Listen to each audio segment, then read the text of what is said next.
این سری برامون چی آوردی؟ سوال خوبیه. چسب پلیورتان، شورت 45، مدل سوسیسی و کارتریجی. لازیو چقدر تنوع داره؟ قطعاً. جالبیش اینه که مدل سوسیسی در صنعت ساختمان‌سازی برای چسبوندن و اتصالات به کار میره. مدل کارتریجی در صنعت خودروسازی برای آببندی کف ماشین و چسبوندن شیشه‌ها. از ویژگی دیگه‌ش هم میتونی بهمون بگی؟ آره، مقاومت‌های بالایی که نسبت به دما دارن، به همین دلیل در صنعت خودروسازی و ساختمان‌سازی استفاده میشن. 3 تا رنگ دارن: سفید، توسی و مشکی. بعد این تفاوت رنگاشون تو کاربردشون هم تاثیر داره؟ نه، تاثیر آنچنانی نداره. در واقع هیچ تأثیری نداره، فقط رنگاشون فرق میکنه. درسته. خب بریم برای استفاده. بریم.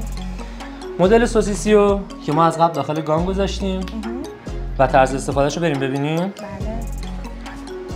اینجا میخوایم لوله آلومینیومی رو به تخت چوب بچسبونیم. آره.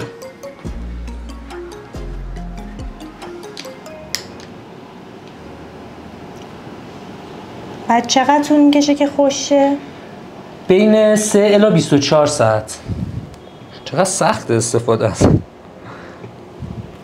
خب اوکی، گانو خلاص میکنیم. مرسی. بذار من نگهش میدارم. بین 3 الی 24 ساعت. خب این مدل سوسیسی بود که استفاده کردیم. الان بریم سراغ مدل کارتریجی. مدل کارتریجی تهش مثل قوطی نوشابه باز میشه، چند تا دونه سفید داخلش که خالی میکنیم، خیلی مهم نیست. خالی که کردیم نازل سر چسب رو میذاریم.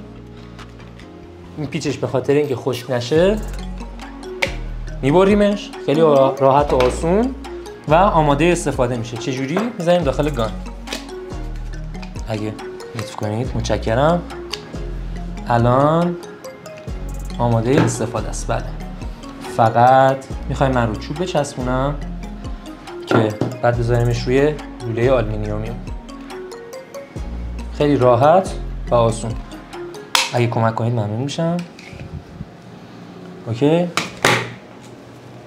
خب این از این و این هم از این. همونجوری هم که گفتیم بین 3 الی 24 ساعت. من نگهش داشتم.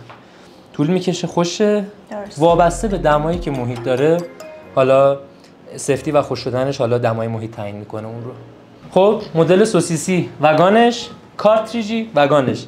فقط ما اینجا به عنوان سمپل از تخت چوب و میله آلومینیومی استفاده کردیم، ولی خریداران میتونن هر کدومشون داخل صنعت مربوط به خودشون استفاده کنن. صنعتشون چی بود؟ سوسیسی در صنعت ساختمون سازی و کارتریجی در صنعت خودروسازی، چسبوندن شیشه و آببندی کف ماشین. خیلی هم عالی. آره. این چسب از کجا میتونیم تهیه کنیم؟ مثل همیشه سپیدارنگ. میخوای تستش کنیم؟ چقدر خوب. خیلی هم عالی.